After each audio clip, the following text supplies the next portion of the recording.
Vas-y. Bienvenue à vous, chers auditeurs. Alors, vous me connaissez pas, donc je me présente. Je suis Enzo de la chaîne Enzo Passion Muscu sur YouTube. Je suis un jeune pratiquant de musculation à la recherche de savoir de nouveautés, tout comme mon invité du jour, Tony. Présente-toi, je te laisse la parole. Et déjà merci pour l'invitation. Moi c'est Tony, j'ai 17 ans, jeune pratiquant de musculation, bientôt 2 ans, ça passe vite.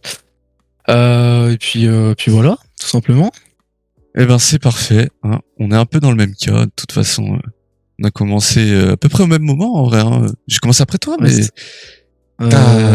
Non, sache que t'as commencé avant moi. Alors sérieusement, t'as commencé à pratiquer sérieusement avant moi. Ouais. J'ai commencé avant toi, mais je faisais 500 kilos, 500 kilos, voilà, c'est ça. Gros délire. Bon, cette série de podcasts aura pour nom Body Rise. Voilà, j'ai envie de vous dire Rise, c'est un peu on se lève, on augmente, et Body c'est le corps, donc levez-vous, levez votre corps, bougez, car c'est ce qui vous apportera le meilleur dans votre vie, j'en suis sûr. Donc on se tiendra au maximum de proposer de l'originalité, parce que honnêtement, je sais pas si tu penses comme moi, mais quand on entend tout le temps la même chose, on se fait un peu chier. Hein. C'est vrai qu'aujourd'hui, déjà les sujets ont presque tous été faits. Ouais. Donc déjà là le concept c'est on met des problématiques, on y répond, on donne notre avis, donc je trouve ça intéressant, ça laisse la possibilité de débattre, donc c'est intéressant, on peut croiser les idées, etc. Mais c'est vrai qu'aujourd'hui, que ce soit sur YouTube ou les réseaux sociaux de manière générale, on entend souvent la même chose, c'est tout le temps la même chose, c'est redondant en fait. Ouais. Et puis j'aimerais bien apporter ma petite touche personnelle et puis la touche personnelle de mes potes. Voilà, hein, ça peut être cool. Hein. Ouais, c'est bien. Voilà. Bon, les podcasts seront publiés sur Spotify, mais aussi YouTube, donc en vidéo comme vous voyez là les deux caméras. Bon, aujourd'hui, le budget n'est pas à son paroxysme. Je suis avec Ivecam. J'ai pas ma caméra, voilà. Je suis pas chez moi. Mais mon cher Tony, lui, la version premium d'Ivecam. C'est pas mal ça. Bon, donc n'hésitez pas à vous abonner sur les différentes plateformes, YouTube, Spotify. Et si vous avez des questions, venez sur YouTube, dans les commentaires. Je suis ouvert. Voilà. On se fera plaisir d'y répondre. Écoutez, bonne écoute à tous. Donc Tony, pour commencer, on va parler de notre semaine. On va un peu résumer ce qui s'est passé, ce qui s'est bien passé, ce qui s'est mal passé, si tout ce qui a été prévu a été fait ou non. Et je vais commencer, comme ça je vais introduire, pour la première fois. Vas-y. Bon, je vous avoue, ça fait un moment, j'ai pas vu de progression sur mon corps, physiquement. Parce que mentalement, tout ça va, c'est ok, nerveusement, tout. Mais physiquement, je trouve que je suis assez flotteux, je suis gras, tout ça. Après, c'est forcément lié à la prise de masse, ça fait 2 ans que je suis en prise de masse. Quand même, c'est pas rien. Et voilà. Du coup, je commence à remettre de l'intensité dans mes entraînements, quelque chose que j'avais pas mal négligé. C'est vrai que c'est quand même un des 3 piliers avec le volume, la fréquence, donc l'intensité maintenant. Et honnêtement, si t'as pas l'intensité, tu pourras pas progresser. C'est un tout. On dira toujours, par exemple, l'alimentation. Si t'as pas l'alimentation, tu progresses pas. Mais c'est un tout avec l'entraînement et le repos, voilà. Mais l'intensité, il faut jamais négliger ça. Ok? Je vous dis ça parce que dernièrement, mon intensité par rapport à la charge, par rapport aux méthodes d'intensification, c'était 0. J'allais jamais à l'échec. Je trouvais mes efforts assez peu, comment dire. T'as le mot, Tony? On va dire, je sais pas, t'étais dans ma zone de confort. Ouais, voilà, tu restais dans ta zone de confort en fait. Exactement. Ouais. Donc récemment, depuis le début du mois de juin, je mets une intensité mais de barbare dans mes entraînements. Tu vois Efken Kurnaz? Ouais, je vois. C'est mon frérot. Je mets la même intensité dans mes entraînements, honnêtement. Tu fais des trainings à la Matisse Tony, quoi. À la Matisse Tony. Mais vous, c'est interminable, les gars. C'est interminable. Je vous vois sur la machine tech, là, vous savez. Parce que ces messieurs, ils s'entraînent dans la même salle que moi. Ils sont à l'entrée de la salle. Il y a une machine convergente de développé couché. Enfin, incliné. La vérité, il reste 2 heures dessus, les frérots. C'est une dinguerie. Ils s'arrêtent pas. Ils font des drop sets à, je sais pas, 5 temps, genre, il retire du poids, il continue, il retire du poids, il continue, et ça ne s'arrête plus. Ah, c'est interminable. Les frérots, ils C'est une continuent. torture. Ça fonctionne, hein, ça fonctionne. Il y a des gains et c'est nice. Exactement, ça fonctionne, regardez-le. Bon, après, vous pourrez le suivre sur Instagram si vous voulez en voir plus. Petit moment pub, Tony. Bah écoute, ouais, Insta, mais après Insta, je poste pas vraiment de contenu, mais peut-être à l'avenir. Mais franchement, j'hésite parce que en vrai de vrai, aujourd'hui Insta, tout le monde met genre du contenu, genre perso, ou poste des perfs, mais finalement tu te noies un peu dans la masse et finalement quelqu'un, genre un jeune comme moi de 17 ans qui soulève 100 kilos, enfin des haltères de 50 dans chaque bras ou des loupés couchés, c'est banal, tu vois. C'est banal. C'est banal. Donc c'est pour ça que je poste pas, mais bon, Totoni.s, si je me trompe pas, mon Insta, je crois que c'est ça, mais bon, Ça doit être ça, ouais. on s'en fout un peu, quoi.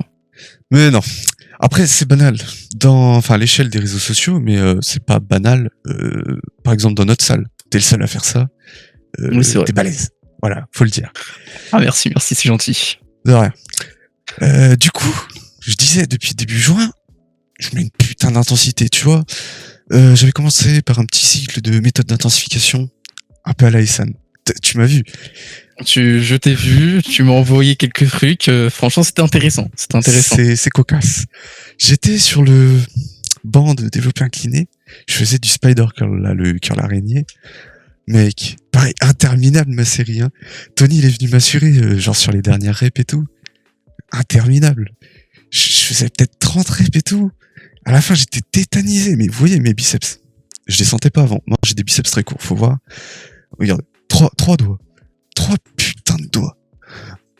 C'est énorme. Tony, je sais pas combien tu peux mettre de doigts sans être, tu vois. Moi, je vais pas montrer à la cam, mais je peux mettre à peu près, ouais, on va dire un doigt et demi à peu près. Ouais, 2 doigts. 2 doigts si on creuse bien, tu vois. Ok. Bon, lui, c'est plutôt court. Après, ce mec, il a un pic du biceps. C'est big. Voilà. Non, faut le dire. Moi, j'ai les biceps plats. Tu vois, j'ai un peu le seum plat et je les ressentais pas. Je sais pas, toi, tu ressens sur tous les exobiceps que tu fais tes mais biceps. moi je sens, mais bah après moi ça fait longtemps que je Ça dépasse fait mes longtemps, biceps. Les 5 kilos 500 curls x 5, tu vois. Non, j'étais un fou au collège, j'étais un fou. Non mais non, généralement déjà d'une je les bosse très peu mes bras parce que bah, je prends très facilement des bras, trop même. T'es un Trop Stéphane facilement. Matala, quoi. C'est ça, et donc du coup ça fait que bah globalement ça fait que j'ai un physique qui peut être très difforme, genre très peu homogène, on va dire. Ouais, c'est vrai. Ouais, tout à fait. Ouais, bah voilà. Bah, du coup, comme j'essaie de déterminer mes charges pour mon nouveau cycle de surcharge progressive, je pense avoir trouvé une méthode. Alors, elle est pas très, tu vois, précise autant que l'ARM. Cependant, je pense que c'est une bonne étape, tu vois. C'est l'intensité perçue de l'effort. Je me base souvent sur l'intensité en vrai. Et regarde, imaginons tu prends un développé couché, tu fais à 30 kg par bras. 30 kg par bras, tu fais 10 reps. Ok. Il te reste 2.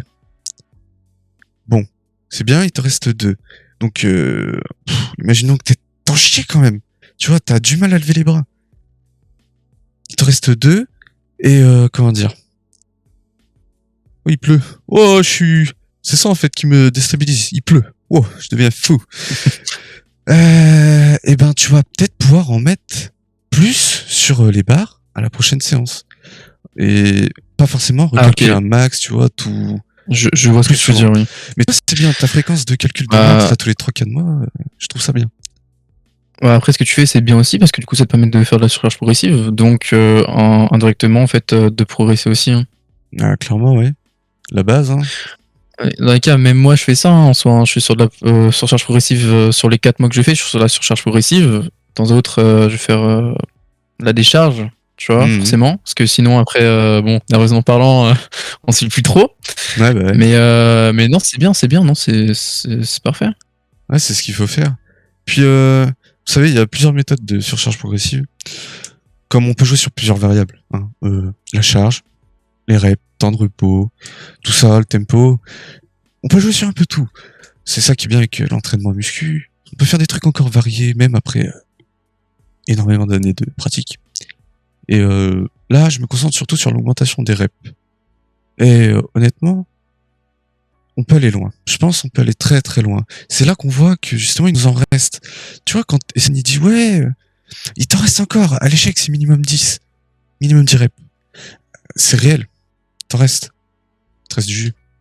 Je sais pas ce que t'en penses. Puis, ouais, non, mais je suis d'accord avec toi. Puis, d'autant plus que généralement, quand on pense qu'il nous en reste par exemple peut-être 2, finalement, il nous en reste même peut-être 4 en fait derrière.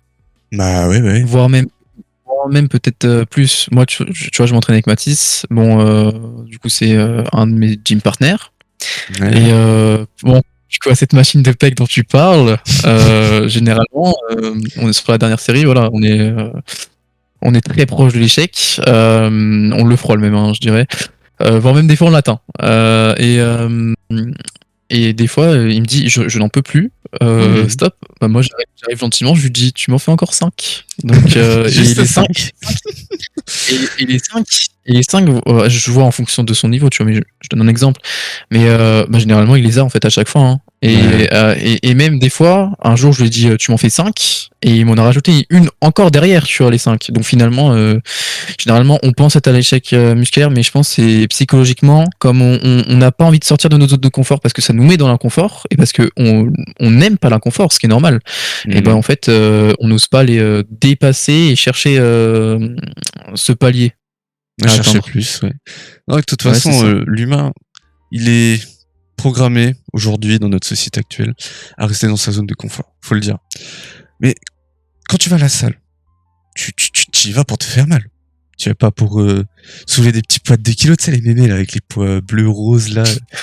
C'est comme la vidéo là, de la meuf qui dit ça sert à rien de soulever lourd. Oui, non, oui. c'est ridicule. Mais après, ça c'était à l'époque, ça c'était un vieux documentaire, je crois. Donc en vrai, bon, on pardonne. Ouais. On pardonne. Après, voilà, c'est comme ça. Eh ben, on parlait de surcharge progressive. J'ai presque fini. Après, voilà. J'augmentais pas mes charges. Je crois que ça fait... allez. Peut-être 6 mois, mec.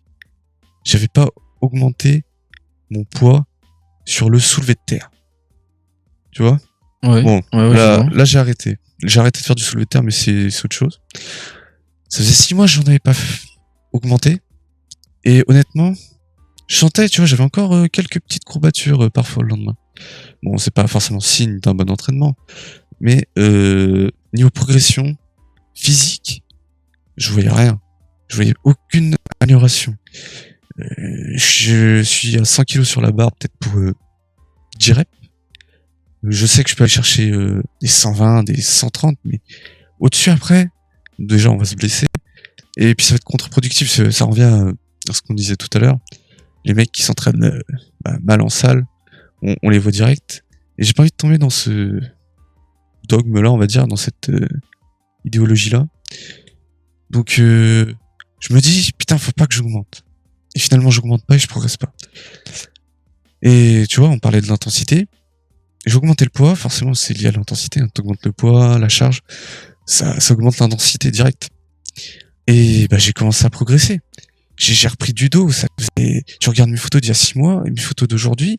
Là, j'ai pris un petit peu de dos. Mais pendant un moment, je suis même d'après ce que tu m'as envoyé, ouais, de ce que tu m'as envoyé, oui, j'ai vu l'évolution. Hein. Ah bah ouais. C'est ça, hein. De toute façon, faut pas se voler la face, faut rester simple des fois. La charge, surcharge progressive, liée à au volume, à la fréquence et à l'intensité, c'est la base. C'est la base. Par exemple, moi, c'est exactement la même chose pour toi. Pendant beaucoup de temps, bon, moi, tu sais, le développé couché, je kiffe. Ah oui, je connais.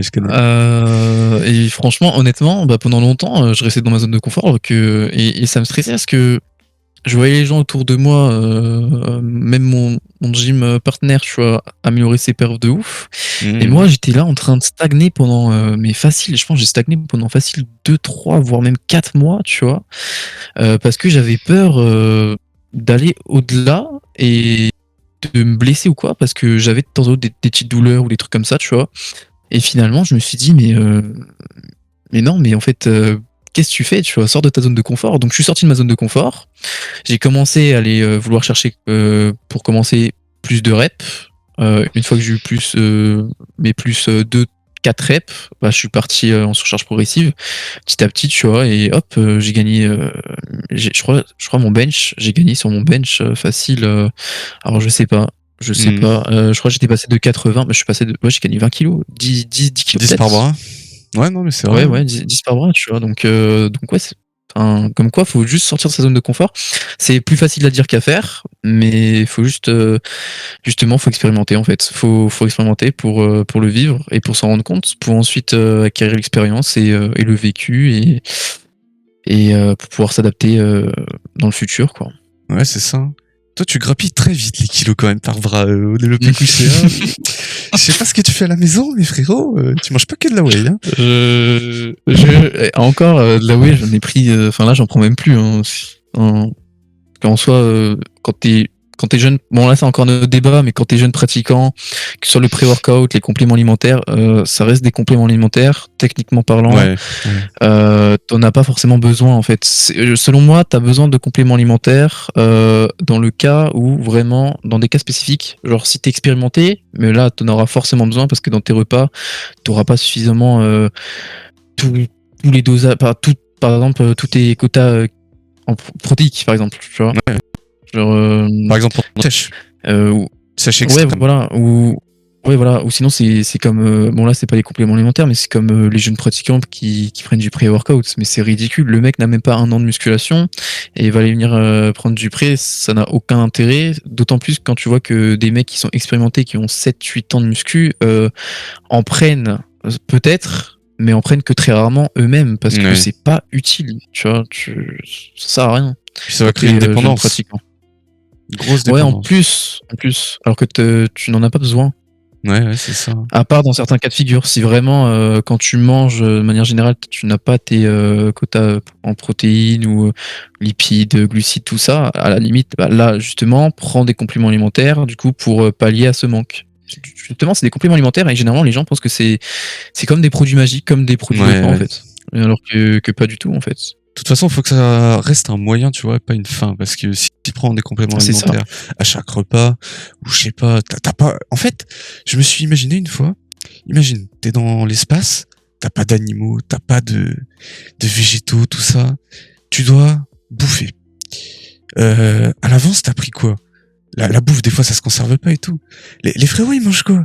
Je suis sûr, ils mangent de la purée, de prot, ils mangent des gélules d'oméga 3, des Ah, trucs c'est de des attention. aliments lyophilisés, c'est ça, je crois, Euh, ils mangent ça, ouais. je sais pas trop. Lyophilisés et enfin ouais, je crois que c'est ça, hein, on dit lyophilisé. Ouais, bah, ça doit Enfin, être c'est ça. des trucs où c'est des trucs spéciaux comme à l'armée en fait, c'est des trucs riches en protéines avec tous les apports dont ils ont besoin en fait.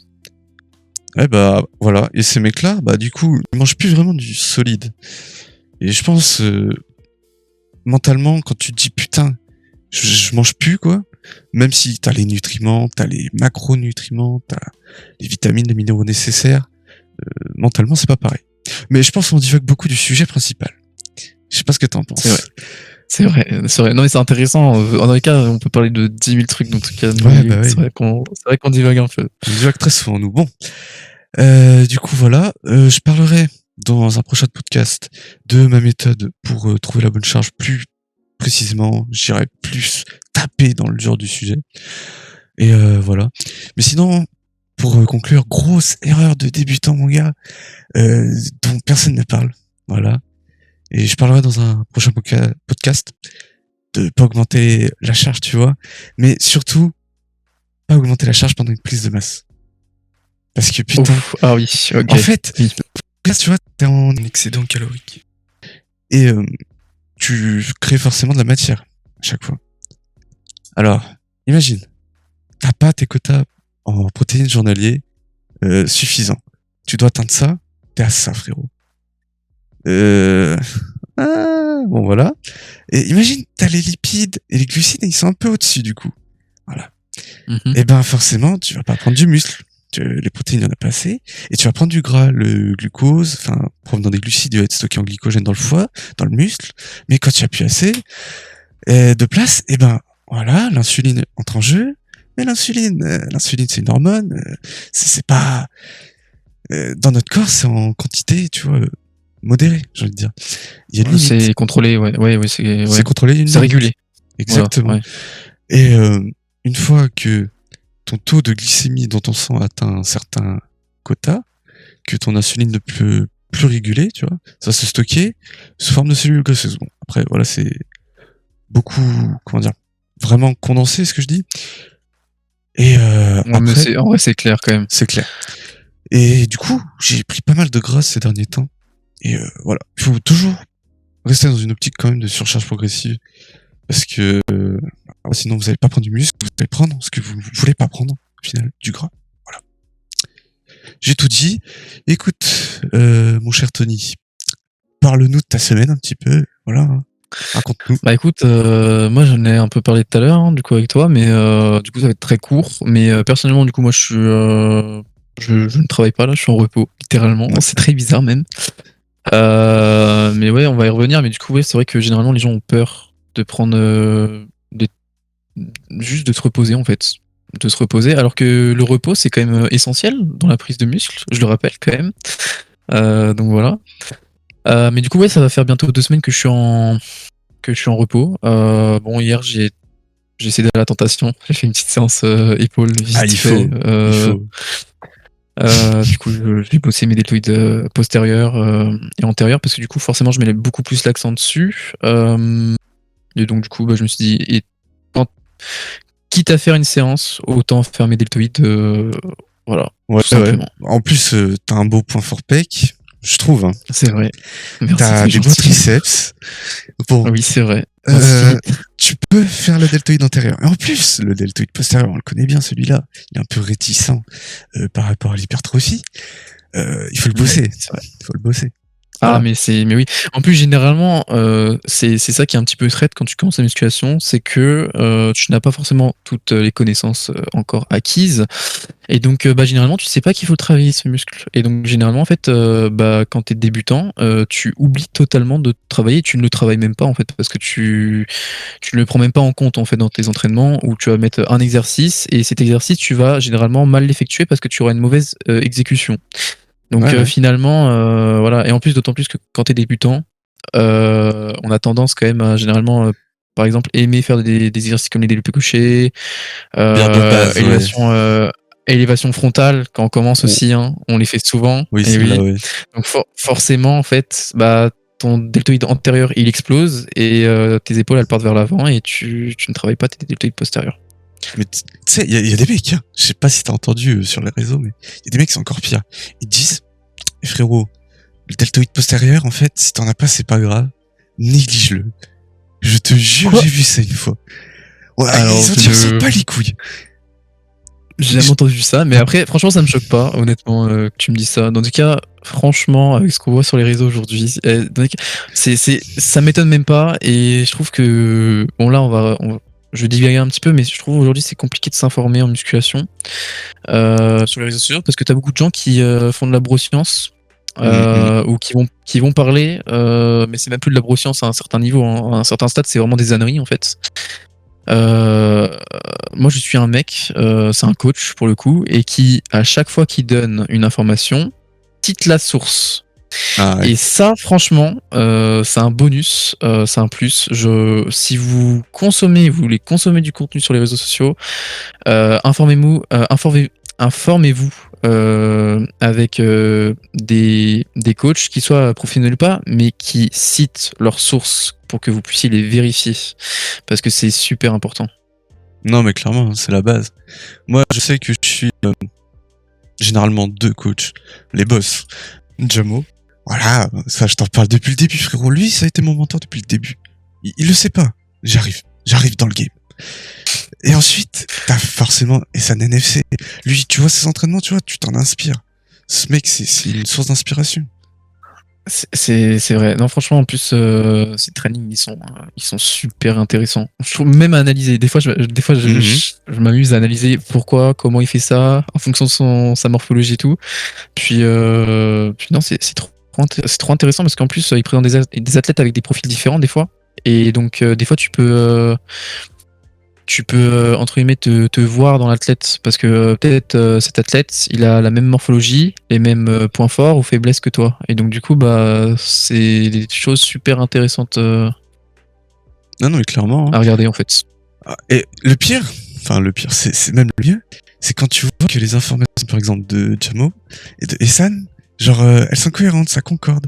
Tu vois? Ça, j'aime bien Ouais. parce que tu sens qu'il y a du boulot derrière et que ils ont les bonnes informations. Quand c'est des mecs comme ça, tu sais qu'ils ont les bonnes informations. Puis surtout qu'ils ont de l'expérience. Bon après il ouais. me semble que Ehsan c'est lui arrivé de dire de la merde je crois dans certains moments mais c'est Oui. soit des clips des fois qui tournent sur les réseaux de lui qui dit des trucs un petit peu douteux Ah. mais Après, si c'est j'ajouterais, sorti de je te son coupe, contexte frérot. si c'est vas-y Parce que, regarde, j'ai regardé beaucoup de ses vidéos et à chaque début de vidéo où il donne des sortes de conseils, Oui. où il éduque, il dit mes conseils, ça marche pour une généralité de personnes. Mais par contre, chaque individu est différent, chacun a une morphologie différente, une anatomie différente. Ça marchera pas forcément pour vous, voilà. Donc après, forcément, si on prend un short sur YouTube, TikTok, on pourra tout sortir de son contexte. C'est comme si tu prends ma phrase là, tu la mets direct dans le short, tu t'as pas le contexte. Et c'est pareil pour Essan. C'est Essan, vrai. il dit ça au début de la vidéo, et voilà, on va croire qu'il dit de la merde, mais de toute façon, Non, tout le monde non, peut puis dire de la merde, l'erreur est humaine. puis on a beau dire que c'est de la merde généralement la plupart des gens quand ils veulent faire une transformation physique ils appellent qui ils Essan. appellent Ehsan. Ah, voilà. Donc bon, c'est à dire que puis même il a prouvé que c'était un bon coach parce qu'il a quand même emmené plusieurs personnes à Olympia donc Bah donc oui, voilà. c'est ça. Hein. C'est le boss quoi tout simplement. Bogosito. Bah voilà. Bon, bah j'imagine qu'on a fait un beau petit résumé de la semaine. Voilà. Moi, je vais couper. Bon, sachez que Tony est un grand maniaque, mais moi aussi, on est tous un peu comme ça, de toute façon à différentes échelles. C'est l'être humain. Alors, deuxième sujet, après le résumé, on attaque les questions que je rappelle, vous pourrez nous proposer sur YouTube dans les commentaires. J'ai un peu cassé la gueule de mon micro, c'est pas grave. Est-ce que l'envie de plaire aux femmes est un moyen efficace pour durer dans la musculation, mon cher Tony? Je te laisse m'en parler un petit peu. Alors déjà la question est super intéressante et franchement déjà on va définir les termes pour commencer du sujet. Vas-y. Donc l'envie de plaire aux femmes. Bon, clair et net, rien à expliquer je pense. Mais Pente, est-ce que c'est un moyen efficace pour durer dans la musculation? Donc selon moi, quand on dit durer dans la musculation, c'est s'améliorer, progresser et dans la longévité, du coup. On est d'accord? Ouais, forcément. Ok. Donc personnellement, moi j'aurais tendance à dire, en fait j'ai un avis quand même assez mitigé, mais j'aurais quand même tendance à dire que non. Parce que selon moi, on fait pas de la musculation pour les gens, mais on le fait pour nous. Clairement, ouais. Parce que très vite, je pense qu'avec de telles ambitions, enfin de tels objectifs, on va dire, Oui. tels, De ouais, telles... ouais, non mais on a tous compris, je pense. ouais, de telles envies, de telles, ouais, bref. On peut pas aller forcément très loin parce que on va se contenter d'être juste de bosser notre physique, certes, de faire de la musculation, mais juste dans l'optique d'être beau et donc attirant, donc de bénéficier du body privilege. Mais C'est ça. mais dans ce cas-là, du coup, tu vas pas aller chercher, tu vas pas repousser tes limites pour avoir le tu vas pas te développer personnellement pour aller pour devenir la meilleure version de toi-même en fait. Tu vas juste être beau à un moment donné. Enfin, tu vas faire en sorte d'avoir un beau corps, mais tu n'iras pas plus loin. Tu n'iras pas chercher ton ton plein potentiel. Tu vois ce que je veux dire? Non mais c'est clairement vrai ce que tu dis, et si je peux rebondir dessus, on a l'aspect forcément physique, voilà. Mais il y a aussi l'aspect mental, voilà. En fait, vous allez Ouais. forcément vous développer dans la sphère physique, vous allez avoir un beau corps, vous allez attirer plus de monde, que ce soit des femmes ou des hommes, hein. Oui. Voilà, dans les vestiaires on connaît. Hein. Mais mentalement, parfois, vous resterez bloqué. En fait, voilà, faut voir. Je sais pas si vous voyez bien ma caméra, mais en gros, faut voir ça comme ça. La courbe de progression ici du physique et là du mental. Le physique va augmenter et le mental, voilà. il va tout doucement augmenter. Et le problème, c'est que vous allez être en retard mentalement, et ça va pas vous pousser, comme tu disais, très bien dit d'ailleurs, à augmenter, à vous améliorer, à bien évoluer dans ce domaine, parce que vous aurez pas la motivation, la discipline. Après, c'est des grands mots, tu vois, mais c'est réel, faut le dire. Bah, surtout que pour moi, la musculation, c'est plus qu'un sport. Dans le cas de figure d'un individu qui ferait du sport juste pour plaire, lui il ferait de la musculation, mais il va voir la musculation comme un sport, mais Ouais, pas comme un style de vie. Moi, je vois la musculation comme un style de vie, personnellement. Après, je sais pas si tu es du même avis que moi. ouais, si, clairement. Mais selon moi, le sport, ça m'a tellement plus apporté. Ça m'a apporté certes le physique, mais ça m'a tellement apporté mentalement. J'ai tellement mûri, j'ai tellement grandi, j'ai tellement acquis des connaissances que qu'aujourd'hui, genre si je ne faisais pas de musculation, jamais je me douterais, par exemple, je sais pas, de certaines choses en musculation, par exemple. Et même sur le corps, sur la Mmh. biomécanique ou ce genre de choses, tu vois. Genre, Non, mais je m'en rappelle, on en parlait au début, tout début, et vraiment, on se sentait tous les deux, tu vois, à plus avoir une amélioration physique. Et finalement, on s'est rendu compte que mentalement, en fait, nous c'était ça. Attendez, le physique ici, le mental là. Donc le physique augmente doucement, mais le mental, mais mec, ouais, on, mais tout à fait. on Ouais, est dans ouais. une autre sphère en fait, je pense. Bah, surtout que enfin ouais, moi ça m'a apporté quand même beaucoup aussi d'autres valeurs, Ouais, comme celle de rester humble, et d'arrêter de me comparer aux autres.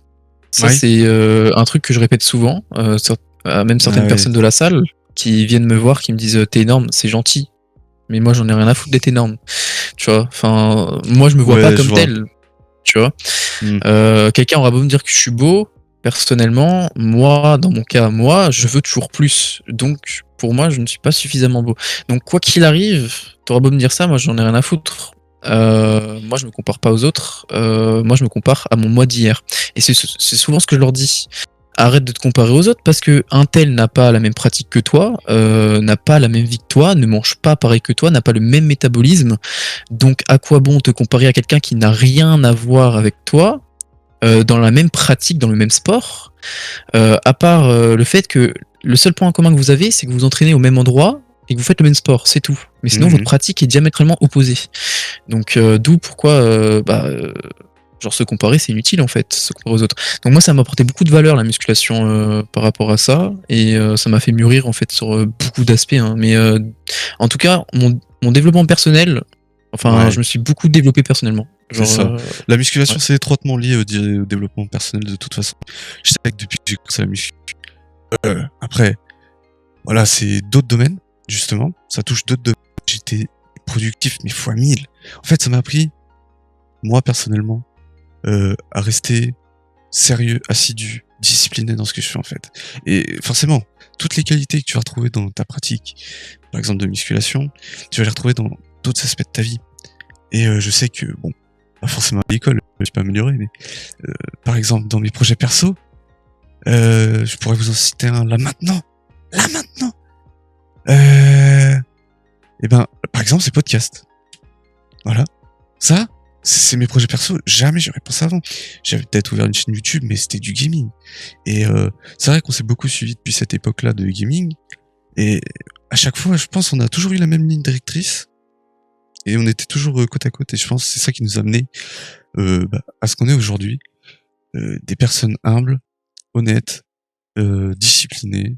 Puis voilà, hein, toutes les bonnes qualités qu'on pourrait décrire, c'est un peu nous, quoi. C'est une partie de nous. Voilà, voilà. Je suis d'accord, et tu as dit une chose qui, je pense, le mot-clé, c'est la chose que t'apprends à la musculation, c'est la discipline. Ça t'apprend à être discipliné, donc à éviter de faire des écarts dans ton alimentation. Ça t'apprend à être en bonne santé aussi, d'une certaine manière, parce que tu vas te renseigner sur comment t'améliorer. Sauf que ce sport, c'est littéralement, je pense, le meilleur sport pour être en bonne santé, je dirais. Dans le sens où, en fait, selon moi, hein, en plus, il me semble, hein, dernière vidéo de Nassim Saïli, je sais Mhm. pas si c'est lui qui en parle, mais il me semble qu'il parle du fait que la masse musculaire, le taux de masse musculaire a un impact sur le vieillissement ou un truc comme ça, sur la santé, etc. J'ai pas vu celle-là. Bref, donc globalement, si tu fais de la muscu, que tu bosses ton cardio à côté, tu vas vieillir lentement.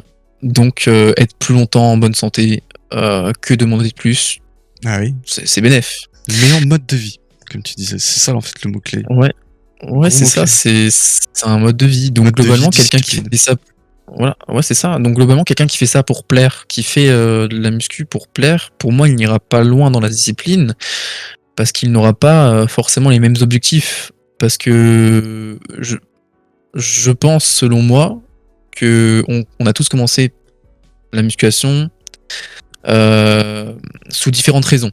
On a Ouais. tous des raisons différentes qui nous ont poussé à faire de la musculation. Mais par exemple, moi, quand j'ai commencé la musculation, jamais je me serais dit que j'aurais une vie. Enfin, jamais j'aurais pensé que j'aurais une vie comme celle-ci. Je me serais développé autant personnellement sur le point de vue intellectuel comme physique. Non, mais clairement. Et après, là, on parle beaucoup de plaire, mais surtout aux femmes. Les femmes, c'est pas. Ça peut pas vous pousser très loin parce que. À part si vous arrivez à entamer une vraie relation, tu vois.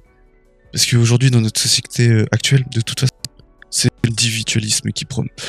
Voilà, faut dire les termes. On a tous envie d'être seuls. Parce que tout est fait pour nous. On est dans notre zone de confort. Et bah voilà. Après, si on arrive à installer dans notre vie, instaurer même, une relation durable avec son conjoint ou sa conjointe, hein, ça dépend si vous êtes une femme ou un homme qui écoute ce podcast, et d'évoluer correctement. Voilà. Ça va pas vous aider sur le long terme, surtout que dès que ça va casser, dès que tu vois vous allez vous quitter, enfin si c'est elle qui vous quitte ou lui, ça va faire mal au cœur. Après, il y en a qui font justement, comment dire, c'est la haine d'avoir été quitté. Qui Ils vont retranscrire la haine dans ils vont leurs retranscrire cette haine dans leur entraînement, oui. Et à l'inverse, t'as ceux qui vont prendre, qui vont pas. Non, je vais reformuler ce que t'as dit. Tu vas avoir de la déception et de ta déception va naître de la tristesse. Et de cette tristesse, tu vas la transformer en haine, donc en énergie pour l'incorporer dans tes entraînements comme un plus. Donc ça va te permettre, entre guillemets, de faire un pré-workout. C'est ce qu'on voit sur les réseaux sociaux avec les Dark Sasuke, tu vois, tu vois. Ouais. Mais en soi, c'est un peu ça, tu vois, ça fonctionne en théorie, tu vois. Dans certains cas, je pense que, dans certains cas, et dans mon expérience personnelle, ça a pu être un élément déclencheur qui m'a fait prendre conscience que, vas-y, il fallait que je me donne plus à la salle, tu vois. Indirectement. C'est ça. Parce que la salle, aller à la salle, faire du sport, faire de la muscu, faire mes séances, ça m'apporte un bien-être que je ne retrouve dans rien d'autre. Je sais pas si c'est la même chose pour toi, mais moi en tout cas c'est le cas. Oui, bah clairement. Et globalement, je me suis dit, bah écoute, d'un côté je vais mal dans ma vie, de l'autre j'ai la musculation qui permet de me sentir bien, de me sentir productif et qui me permet d'être productif de manière générale dans la vie. Donc je prends tous les éléments sentimentaux que j'ai, toutes les émotions négatives, je les retranscris là-dedans et je ne peux que améliorer encore plus mon développement personnel, tu vois. Ouais. C'est très intéressant ce que tu avais dit, qu'il faut relever, je pense. C'est un pré-workout. C'est un boost. C'est pas une fin, en fait. C'est un moyen. C'est pareil que ce qu'on disait tout à l'heure. C'est pas... Ouais. C'est un plus, ça se rajoute à quelque chose que vous avez de base. Si vous avez déjà pas la base, si vous avez pas les fondations, on laisse tomber, en fait. Et voilà. Faut avoir quand même l'envie, la discipline. Et bon, la musculation va vous l'apporter, mais si vous allez vraiment, vraiment mal dans votre vie, bon, ça peut être un boost, certes, mais c'est pas une fin. Voilà. Donc durée, je ne pense pas, mais ça va vous améliorer améliorer vos performances, votre physique sur le court terme. Voilà. Ouais, moi, je sais pas si j'ai des choses à rajouter, mais ouais, comme tu l'as dit, c'est pas un truc sur lequel il faut se baser, tu vois. Enfin, je pense que si t'as envie de durer dans le sport, faut pas baser ton envie de t'améliorer. Enfin, faut pas que la base, tu vois, que t'as pour te lancer dans la musculation, ce soit l'envie de plaire aux femmes, parce que tu vas jamais perdurer dans le sport. toute façon, dès que c'est une envie, c'est mort. Une envie, c'est C'est passager. ça. Voilà, c'est ça. D'autant plus que ça se trouve, tu vas, comme tu l'as dit, le mec va se caser avec une meuf, peut-être, on sait pas. Et ses Mhm. envies vont changer, ses perspectives et choix d'horizon vont faire que, en fait, lui-même va changer et peut-être même arrêter la musculation. On ne sait pas. En fait, il faut, comme tu l'as dit, avoir les bases déjà. Mais quoi qu'il arrive, ce ne sera pas. C'est pas une fin. J'ai pas les mots. Voilà, c'est ça. C'est ça. Voilà. Bah, je pense qu'on a tout dit. On va pouvoir passer à la prochaine question. Sinon, le podcast va s'éterniser, là. Déjà on a raté C'est 5 vrai. minutes tout à l'heure. Je sais pas si vous avez remarqué, je pense que je vais écrire quelque chose au-dessus pour vous prévenir. 5 minutes de rush ont été trash, effacées, poubelle. J'ai rien filmé. Bref. C'est les aléas du direct. C'est la première fois. Voilà. Eh ben, écoutez, on se retrouve pour la prochaine. Ok, on est chaud pour la suite. Bon. Alors, troisième partie. Quels sont, selon toi, les meilleurs repères de progression en musculation, mon cher Tony? Mais, je vais commencer. Je vais un peu tâter le terrain et tu réagiras à ce que je dis, voilà. Vas-y, je compléterai ou t'inquiète. Vas-y. Exactement. Bon. Alors moi, selon moi, déjà, faut les lister. Ces repères. Si on les liste pas, on pourra pas faire un classement. Donc, je vais vous dire tout ce dont j'ai pensé, tout ce dont à quoi j'ai pensé. Alors, premièrement, les photos. Photos très intéressant. On voit l'évolution avec nos yeux. Là, c'est pas le poids d'une balance, voilà, qui va vous guider. Ensuite, on a les mensurations. Les mensurations, c'est très bien. Tu sens prise de masse en sèche, ça va t'aider à savoir. Comme les photos, en fait, le poids, c'est trop une variable. Comment dire, artificielle, c'est pas. C'est surtout que c'est très flou le poids parce que c'est pas précis. Parce que le Très poids flou. c'est ta masse et ta masse ça n'indique pas ton taux de masse grasse, ton taux de masse musculaire. Donc finalement c'est quand même flou en fait. C'est C'est flou, c'est pas suffisamment précis. précis. Voilà. À moins que tu aies une balance intelligente qui te donne ton taux de masse grasse et ton taux de masse musculaire. Mais généralement celles qui sont que tu peux acheter de manière générale, tu vois, pour les gens, tu vois, Ouais. tout simplement, Ah bah oui. elles sont quand même assez imprécises. Il y a quand même une marge Ouais. d'erreur. Et même celles qui sont professionnelles ont aussi une petite marge d'erreur. Donc voilà. Il faut se fier à ce qu'on voit, notamment aux mensurations. Ça trompe pas les mensurations, tu vois.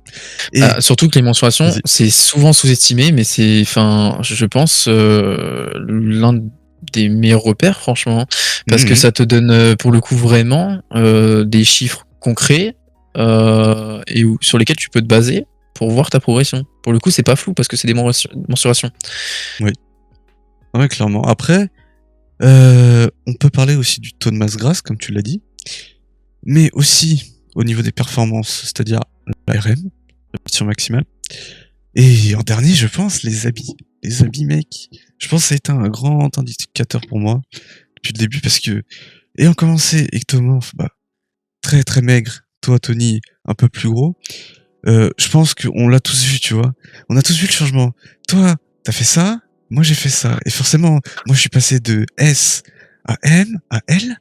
Toi, tu es passé de, je ne sais pas, d'une taille au-dessus ou en dessous. Je suis passé de XXL, Ouais. si je me trompe pas, donc de double XL. Voire même peut-être non je pense pas que du triple XL ça m'étonnerait, mais peut-être sur 2-3 trucs, tu vois. Ouais, triple XL, c'est énorme. C'est énorme, hein, c'est énorme. Ouais. Bah oui, j'étais vraiment en obésité Ouais, tu te marques clairement. assez sévère, quoi. De toute façon. Et là aujourd'hui je porte que du oversize personnellement parce que je suis pas quelqu'un qui aime les trucs moulants. Personnellement, ça m'intéresse pas de montrer mes muscles pour montrer mes muscles. Donc du XL hein, généralement, ou sinon du L, tout simplement. Exactement. Team oversize. Bref. Ouais, c'est ça. Non mais franchement, c'est incroyable. Non, on peut en parler, petit aparté quand même. Ouais. C'est ample, c'est agréable, c'est flottant. Tu flottes dedans en fait. C'est léger, c'est agréable. C'est que demander de plus. Ouais. Et j'aime bien Puis, quand tu transpires là-dedans, mec. Tu vois, ça se colle pas direct aux habits. C'est pas. Ouais. Comme ça, t'es à l'aise et tout. Enfin, je sais pas. Il y a un aspect vraiment avec l'oversize. Un changement psychologique. Enfin, chez moi en tout cas, je trouve ça mieux. Je suis d'accord. Eh ben, du coup, je pense si on devait déterminer le ou les meilleurs repères de progression en musculation, déjà, je pense que ce sera un combo. Ça peut pas en être un seul.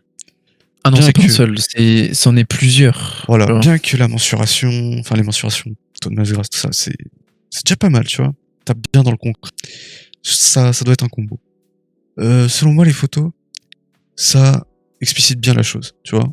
On voit bien les choses. Je sais pas ce que t'en penses. Franchement, les photos, je pense que c'est un des meilleurs moyens pour se rendre compte de l'évolution que l'on a fait. L'évolution physique. Ouais, l'évolution physique.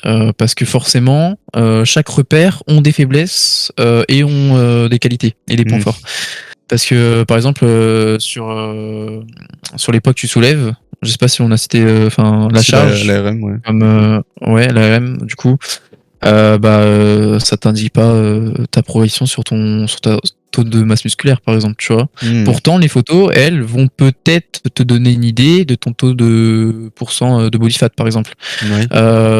Et moi, je trouve que c'est un truc incroyable, les photos, parce que ça te permet de te rendre compte en mode, genre, tu compares une photo de toi de X mois à Y mois, donc par exemple de deux photos à un intervalle de 4 mois différents. Ouais. Tu te rends compte de l'évolution que tu as fait et tu te dis, mais ah ouais, non, mais là, en fait, j'ai progressé. Ouais, Donc c'est peut-être que énorme. sur l'instant T, peut-être que sur l'instant T, tu te dis, ah, mais c'est chiant, je ne progresse plus depuis plusieurs mois, alors que finalement, tu es en train de progresser, tu t'en rends même pas compte, parce que à force de se voir tous les jours dans le miroir, tu t'en rends même pas compte, mais quand tu as la photo devant toi, tu te dis, ah ouais, non, là, en fait, j'ai progressé de fou. Ouais, non, mais c'est vrai.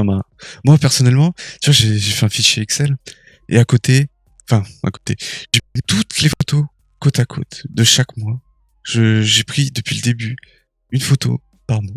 Et honnêtement, je peux vous dire, ça, c'est, quand je vais mal, c'est le meilleur moyen de me faire revivre des trucs, mec.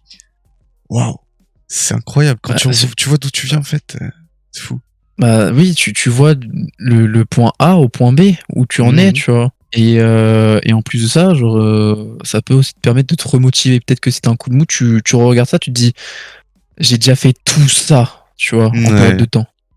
J'ai déjà fait tout ça et j'ai pas abandonné une seule fois. Alors pourquoi j'abandonnerais là maintenant, tu vois? ouais, c'est vrai. Autant continuer et ça donne encore plus envie de te pousser à 200%, tu vois, pour continuer à atteindre tes objectifs. Donc non, les photos, je trouve c'est top, hein, franchement. S'il y a des débutants qui comptent, quand t'es Ouais, ouais. débutant, c'est une nécessité, c'est une nécessité. Moi, j'ai fait l'erreur de ne pas me prendre en photo, mais parce que moi, pour le coup, je détestais vraiment mon corps au point que je pouvais même pas me voir dans la glace, donc forcément. Mais si j'ai bien un regret quand j'ai commencé en tout cas ma transformation physique, c'est de ne pas avoir pris des photos du point de départ où je ne faisais pas de sport. Et je regrette.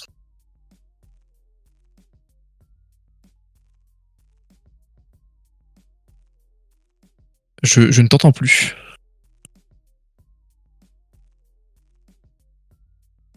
Bon bah du coup, petit problème, on ne m'entendait plus. Voilà. Donc il y a une petite pause.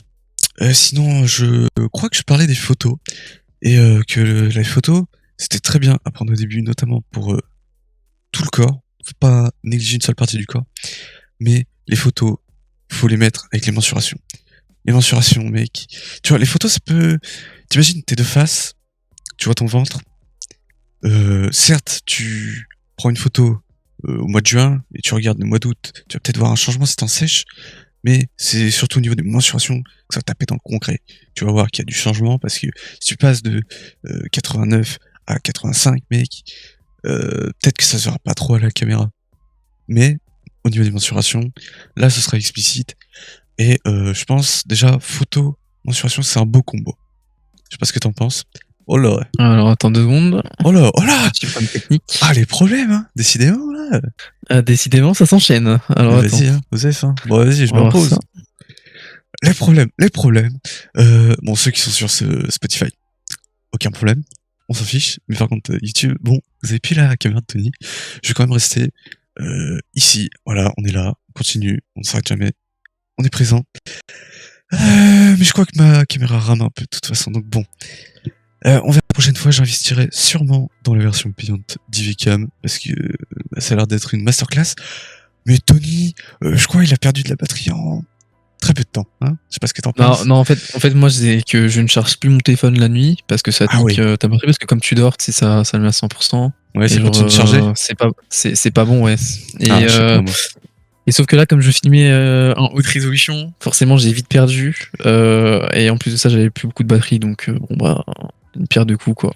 Ouais, Mais bon, c'est clairement. pas grave. C'est pas Ok, grave. ok. Non, c'est pas grave. Bon, on continue. Donc, je parlais du combo photo et mensuration. Masterclass déjà. Et si à ça, on pouvait rajouter... comment? Eh bien, l'ARM. L'ARM, ça ment pas non plus. Hein. Parce que si vous progressez pas comme... j'en ai parlé tout à l'heure en plus. Si vous progressez pas sur vos exercices, laissez tomber, vous progressez pas en fait. Peut-être que votre physique va continuer à progresser, mais finalement, vous stagnez. Vous voyez? Et en fait, voilà, faut voir la courbe de progression maximale. Là, du coup, c'est pas une courbe, c'est une droite plutôt. Et vous continuez, là, vous augmentez votre charge sur votre soulevé de terre, par exemple, et vous allez l'atteindre. Et il faudra augmenter la charge pour continuer de monter, sinon c'est mort. Donc voilà. Donc je pense le combo photo, mensuration, RM, il est masterclass, c'est une nécessité, c'est le meilleur. Qu'est-ce que tu en penses? Bah, je suis d'accord avec toi. Le RM, c'est super important. Bon, bien évidemment, tu t'en pas un pair toutes les semaines. Toutes les semaines. C'est ridicule. Même tous les mois, je trouve que c'est peut-être abusé dans certains cas. À part si t'es en force. Mais là, Oui, on à parle moins que tu sois en d'hypertrophie. force. Donc, Mais là, on est des go muscu, on est en hypertrophie, ouais, ouais. voilà, tu vois. Ça. Non, mais au moins peut-être tous les peut-être ouais 2 mois minimum. Ouais, enfin minimum, Ouais, faut pas maximum du forcer. coup dans ma phrase, ce serait peut-être maximum, mais bref. Ouais, faut pas en faire trop régulièrement, sinon c'est contre-productif. Mais ouais, c'est super important parce que ça te permet de te situer en fait et de voir si t'as progressé véritablement. Mais du coup, moi, ce que je vous Hmm, conseille, c'est d'en faire. Enfin, moi, comme je te l'ai dit, hein, j'en fais tous les 4 mois généralement. On ouais. revient sur ce qu'on a dit tout à l'heure, mais moi j'en fais généralement tous les 4 mois, comme ça j'ai une bonne marge de progression et je me rends compte à quel point j'ai progressé. Au bout des 4 mois, je regarde si je fais le bilan pour voir tout Voilà. simplement. Je fais le bilan des 4 mois, tout simplement pour voir si j'ai progressé, si j'ai amélioré mes points faibles, si mes points forts se sont encore améliorés ou pas, etc. Et puis voilà quoi. C'est ça. L'importance des bilans aussi pour durer dans la musculation. Après, on peut pas forcément aborder toutes les questions dans ce podcast, déjà qui dure longtemps, je crois. On en est à plus de 50 minutes de rush. On va vite passer sur la quatrième question. Mais Ouais. bon, on divague beaucoup. On divague beaucoup avec Tony. On aime bien parler, je pense. Je pense qu'on aime bien parler. Et honnêtement, déjà ces questions-là, je pense, elles sont bien. Je les ai tirées de moi-même. Voilà.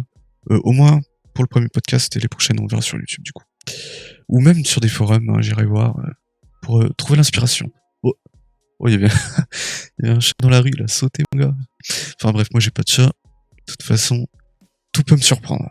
Alors, je me pose.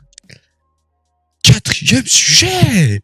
Alors, comment se réentraîner après une blessure ou pendant une douleur? Parce que après une douleur, bon, t'as plus la douleur, la question serait pas très intéressante. Comment on s'entraîne pendant une douleur? Ça, je vais y répondre dans une deuxième partie. Mais tout d'abord, laissons place à Tony, qui va nous parler de comment se réentraîner après une blessure, ou même pendant une blessure. Vas-y, tu vas au feeling. Et Tu connais. bah, je pense que je vais aborder les deux, je pense, mais je vais Mhm. surtout parler de la blessure parce que bah, moi j'ai mon expérience. Je me suis blessé, il me semble, 2 fois, voire peut-être un peu plus, mais le reste des petites blessures, mais plus Ouais. douleurs du coup, tu vois. C'est pas vraiment des blessures. Donc, bah, du coup, il y a début d'année, je me lance dans des gros trainings de jambes et je me fais une petite tendinite à la jambe parce que je force trop sur mes jambes, tout simplement. Une Donc, jambe sacrée gauche, tendinite. ouais, sacrée tendinite parce qu'elle va s'empirer juste derrière. Oh ouais. Hein. Donc globalement, je me mange une petite tendinite tout simplement à la jambe gauche. C'est pas du tout agréable et du coup, ça m'empêche de progresser. Et du coup, comment j'ai fait pour m'entraîner? Alors, bon, tout d'abord, comme un bourrin, je suis un go muscu. Voilà, Tu, je tu perds pas continue, le nord. je Ouais, tu perds continue. pas le nord. Je perds Voilà. pas le nord, mais je suis pas non plus inconscient. Je vois que j'ai des douleurs, donc je commence à diminuer mes trainings. Attends 2 secondes. Ouais. Donc du coup, je mets beaucoup moins d'intensité dans mes trainings. Je commence même progressivement à décharger aussi. parce que bah forcément ça va de pair. Et donc le moral ça pique, hein, ça pique, mais il faut prendre sur soi et malheureusement, il y a bien un conseil que je peux donner, c'est du moment où vous avez une blessure, je reconseille à tout individu d'aller voir un médecin. Ne soyez pas vos propres médecins. Moi, je suis pas quelqu'un qui aime aller chez le médecin, donc du coup, je me dis, vas-y, j'ai mal, tant pis, on va combattre la douleur par la douleur. Ouais, Sauf que ça ne fonctionne pas comme ça en muscu. il faut le dire. Et donc du coup, en fait, progressivement, j'ai continué à m'entraîner avec cette tendinite, mais j'allais beaucoup plus lentement et ça m'arrivait même des fois de skip le leg day parce que vraiment c'était pas possible autrement, sinon je m'arrache la jambe. Donc du coup, ce que j'ai fait, c'est que quand j'ai vu que la douleur commençait vraiment à être importante, j'ai commencé à vraiment à stopper les trainings. Euh, Parce que j'avais un peu peur, hein, franchement, honnêtement, jusqu'à aller voir et consulter un médecin. Un spécialiste. Ouais. Sauf que, ouais, c'est ça, un spécialiste. Sauf qu'il faut savoir une chose, c'est qu'avant de prendre cette décision, j'avais continué à m'entraîner. Et la douleur s'était beaucoup plus intensifiée. Et bref, je vais m'arrêter là, mais globalement, les vacances se passent, etc. Je suis en vacances, donc je m'entraîne encore plus, parce que pendant les vacances, j'ai beaucoup plus de temps. Je m'entraîne. Pour autant, je bosse plus vraiment mes jambes. Mais ça m'arrive quand même de les bosser, et ça a empiré, en fait, parce que je me suis bloqué le nerf sciatique. Et donc, du coup, je vais voir un spécialiste, mais parce que moi, j'ignore encore à ce moment-là, parce que j'ai toujours pas été voir de spécialiste et tout. Et il me dit globalement, c'est pas normal, tu es raide comme un papy de 90 ans. Hein. En fait, j'étais arrivé à un stade où ma blessure me paralysait littéralement. En fait, je ne pouvais littéralement plus marcher. Je faisais un pas, rien que me tenir debout, c'était une souffrance.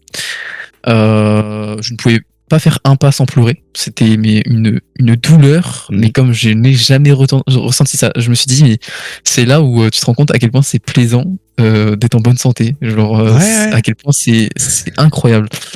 C'est quand tu comme quand respires tous les jours. Ouais, voilà, Ouais, exactement. voilà. On a C'est parlé de la même chose. exactement ça. Voilà. Putain, quand tu respires tous les jours correctement et que d'un coup tu t'enrhumes, ton nez il est pris, frérot. Putain, et tu t'essaies de dormir, frérot. Tu dors pas de la nuit parce que ton nez, frérot, il est bouché. Voilà. Il te fait pas de cadeau. Non, je connais. Attends, je me pose. Voilà. Bon, on parlait du nez enrhumé, je me suis encore fait interrompre. Décidément, que de problèmes.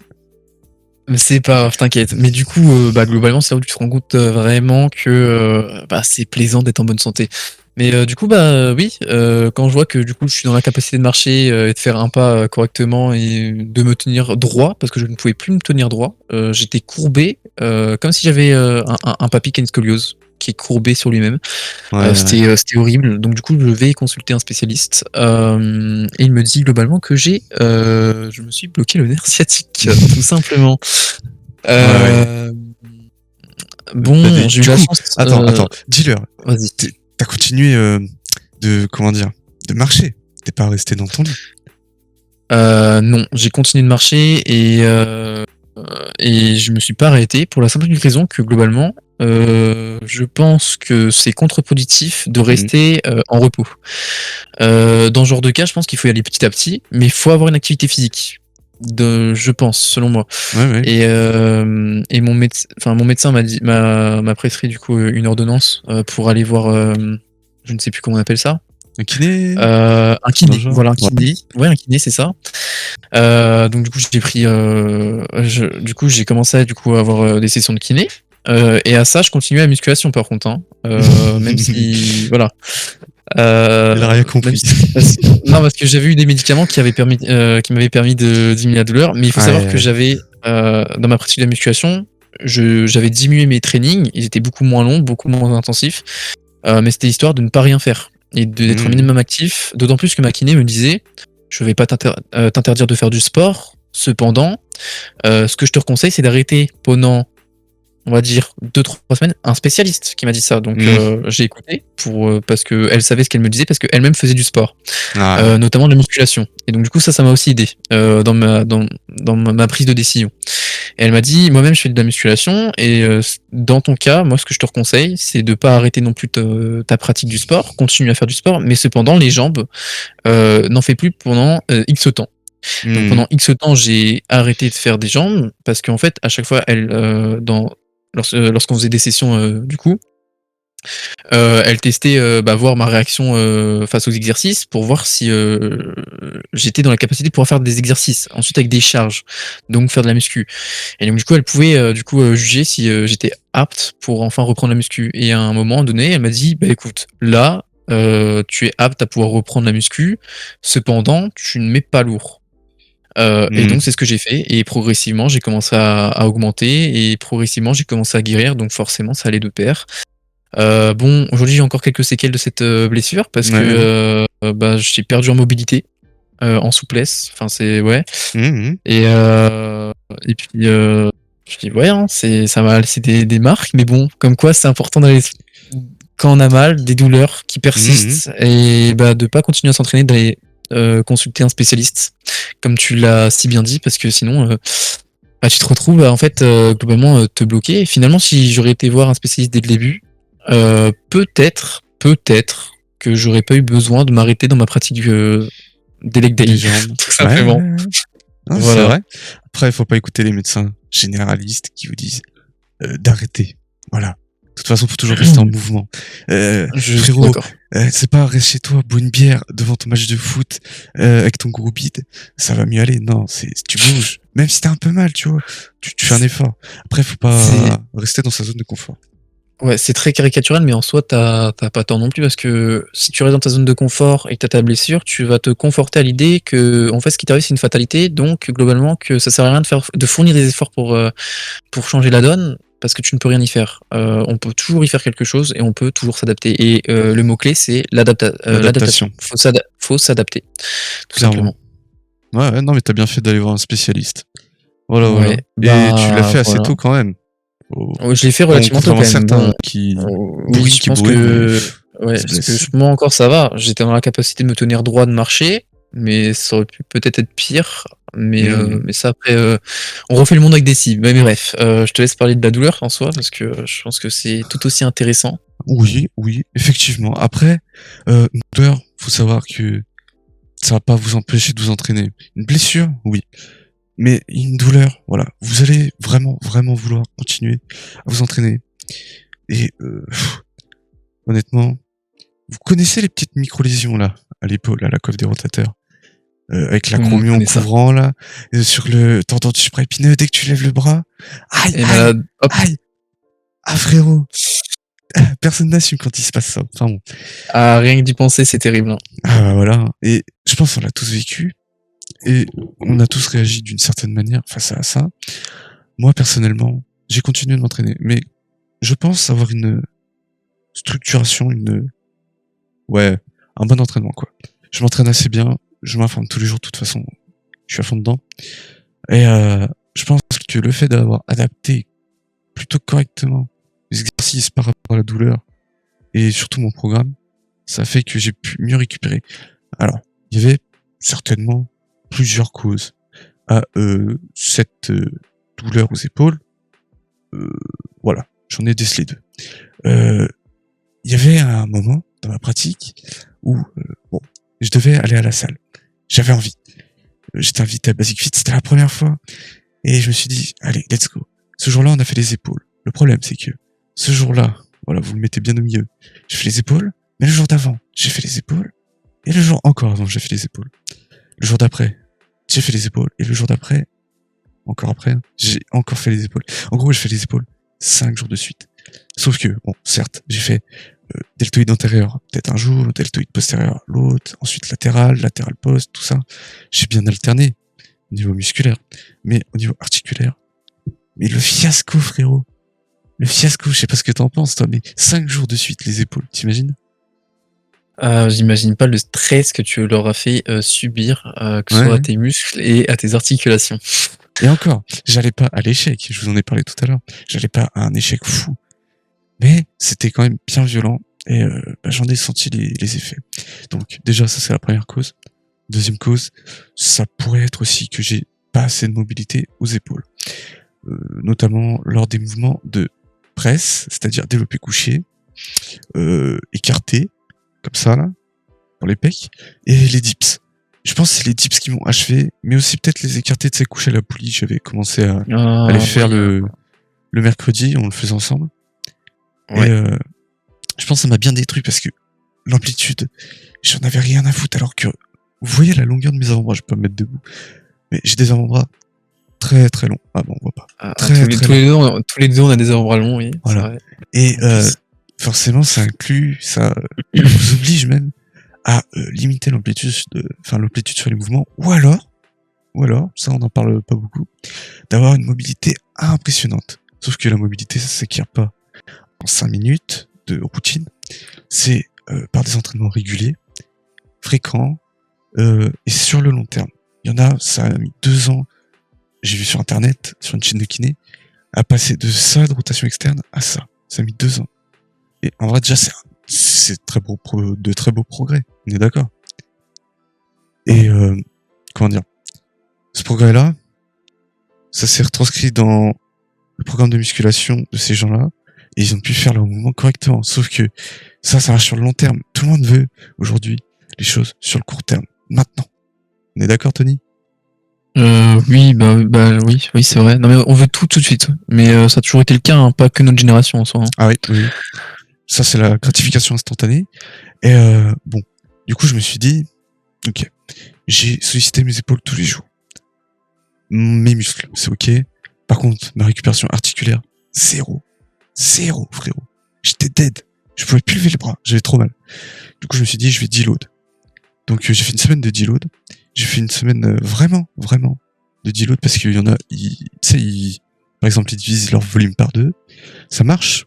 Mais dans mon cas, il fallait que je divise aussi la charge en plus par 2. Donc, ce que j'ai fait, c'est que je vais diviser la charge par 2 et j'ai divisé le volume par 2. Et du coup, ça faisait que mes entraînements étaient bien plus courts, moins intenses. Et voilà, en fait, je pouvais faire des élévations latérales tranquille. Sauf que je reviens la semaine d'après de mon deload, j'avais déjà moins mal, certes, et je recommence les écartés couchés là. Putain, frère, je recommence à avoir mal, mais à l'autre épaule. Oh là là, mais j'étais dingue à ce moment-là. J'ai fait, mais putain, ça sert à rien de faire du deload et tout. J'étais juste con, c'est parce que j'avais pas la mobilité nécessaire. Et à partir de là, j'ai quand même commencé à travailler ma mobilité. Et c'est vrai que étant jeune, je pense, on peut plus acquérir de mobilité qu'une personne âgée. Voilà. Je pense qu'il n'y a rien qui nous bloque techniquement. Qu'est-ce que t'en dis, Tony? Tu veux dire quelque chose? Je suis d'accord avec toi, hein, globalement. Puis faut pas que parce qu'on a mal, qu'on a une douleur, qu'il faut qu'on arrête de s'entraîner. Ça, je pense que c'est la pire des choses à faire. Clairement. Parce que on va perdre en mobilité, on va perdre en souplesse, tout ça. On va plus pouvoir rien faire en fait. Peut-être qu'à une époque vous pouvez faire ça, voilà. Et à une autre époque vous pouvez faire ça, quoi. Vous êtes bloqué parce que vous vous êtes arrêté et voilà. Et puis comme je dis tout à l'heure, surtout que si on a une douleur, on peut toujours adapter notre programme on peut toujours reprogrammer notre programme pour qu'il soit adapté à notre entraînement suite à la douleur qu'on s'est fait. Donc quoi qu'il arrive, on peut toujours s'adapter. Tout à fait. Ce que j'ai remarqué principalement, et Rudy Koya en avait parlé dans un de ses podcasts, peut-être pas un de mes idoles, mais quand même un grand bonhomme qui dit de grandes choses. Et je pense que ce genre de mecs-là, faut les écouter malgré le drama. Je pense que t'en as entendu parler, Tony, avec Nassim Saïdi. Sur le pullover bas des pecs ou grand dorsal. Ok, oui. Ouais, non, mais ça me dit un truc, mais franchement, j'ai des petits doutes. Mais je pense pas. Mais bon, c'est pas très grave. On va pas y avoir débat là-dessus aujourd'hui. Mais en gros, Rudy Koya disait dans un de ses podcasts, je vais me mettre debout, si, par exemple, vous êtes au dips, moi je vais me mettre par là, vous pouvez pas atteindre cette amplitude-là, à la base, sans charge. C'est-à-dire au poids du corps. Pourquoi vous allez mettre de la charge? Frérot, t'imagines, tu vas mettre de la charge? Tu vas vouloir, du coup, faire ton exercice, tu vas aller encore plus loin. Tu vas te découmer les épaules. Et ça, c'est beaucoup de gens qui le font. Ils ont pas assez de mobilité sur des dips. Moi, j'ai pas trop d'exercices qui me viennent à l'esprit là maintenant. Peut-être des écartés couchés. Ils se tiraillent les épaules. Ils se démontent les épaules. Ils ne s'arrêtent plus. Et bah, les frérots, ils repartent avec des séquelles comme moi. Bon, là, j'ai plus vraiment mal. Hein. Je suis adapté comme il faut au monde d'entraînement. Je suis revenu de manière progressive. Mais en gros, travaillez votre mobilité. Voilà. Et, enfin, ça, ce sera sur le long terme. Et sinon, bah, récupérez. Faites du deload. Les deloads, très importants pour durer dans la musculation. Est-ce que tu en fais, Tony? Notamment en ce moment, hein, les fameuses 2 semaines. Est-ce que t'en as déjà fait avant? Les fameuses 2 semaines de repos là. Enfin, du deload, enfin, en gros, tu travailles moins que d'habitude. Oui, ça m'arrive souvent en vrai. Hein. Voilà. Beaucoup plus que les gens qui m'entourent, qui en plus généralement, enfin, ont pas le même niveau que moi. Sans prendre ou quoi, je reste humble, mais généralement, je vois rarement ces personnes-là moins travailler, enfin, Ils bougent faire tous ça. les jours. Tu vois. Ouais, voilà, c'est ça. Ouais, non mais clairement. Bon, bah, sinon pour conclure, je pense qu'il faut se rentraîner de manière progressive, sur le long terme, par rapport à ce qui pose problème. Voilà. En suivant les recommandations forcément. Donc ça peut être plus de routine de mobilité par semaine. Faire des étirements si vous en faisiez pas. En faire plus si vous en faisiez déjà. Bah, baisser la charge. Voilà. Et puis etc. Hein, finalement. Donc mon cher Tony est mute. Je l'attends pour conclure. T'inquiète, je suis là. Eh ben, il est là. Écoute, ce podcast sera disponible ce samedi 24 juin sur toutes les plateformes, donc YouTube, Spotify, YouTube sur la chaîne Enzo Passion Muscu. Je vous mets le lien, je pense, dans la bio du podcast. On peut faire ça sur Spotify. Voilà. Donc Tony, on peut le retrouver sur son Instagram, du coup, Totoni point S. Totoni.s, ouais. Et bon, peut-être si un jour je reviens, peut-être je donnerai mon TikTok, mais j'hésite à poster du contenu dessus parce que c'est quand même l'application du diable. Voilà. Oui, voilà. Faut rester discret, on ne touche pas ça. Ouais. Mais ce sera un autre sujet à débat pour un autre podcast. Voilà. On ne s'arrête jamais. Continuez de vous entraîner et d'ici là, prenez soin de vous. Enzo, muscu sur Instagram. J'ai failli oublier. Non, mais je suis fou. C'est vrai. Mais n'oubliez pas aussi de continuer d'apprendre. C'est pas d'apprendre, c'est apprendre. C'est important. Ouais. C'est ça qui va vous aider à durer dans la musculation et partout en fait. Voilà. Allez, tchuss. En excédent calorique.